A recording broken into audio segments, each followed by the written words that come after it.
Привет, друзья! Рецепт приготовления всеми любимой картошки в духовке или печи, если есть возможность, очень хорош.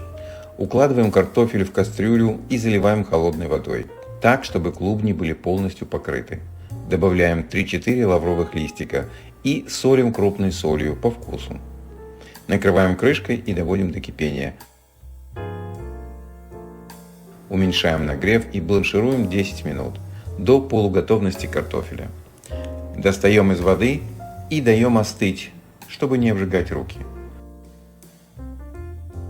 Нарезаем картофель на части, как вам нравится, но не мелко, иначе высохнет.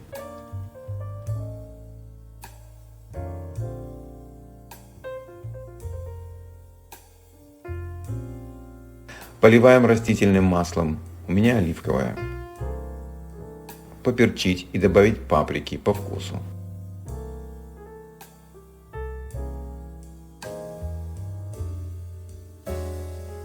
Добавить листики розмарина, лучше свежие. Кроме того, что они придают фантастический аромат, они, поджариваясь, становятся хрустящими и добавляют разницу текстур.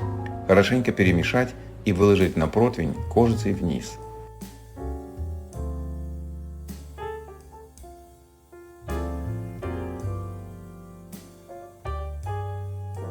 Самое время посолить и в духовку, желательно конвекционную, на 35-40 минут при 190 градусов Цельсия. Тем временем приготовим ароматическую приправу из чеснока и укропа.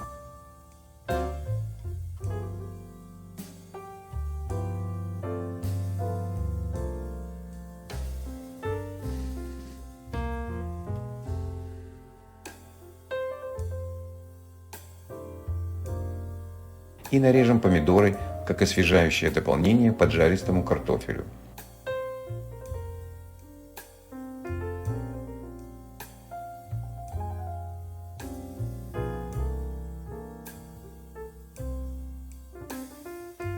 Картошечка готова.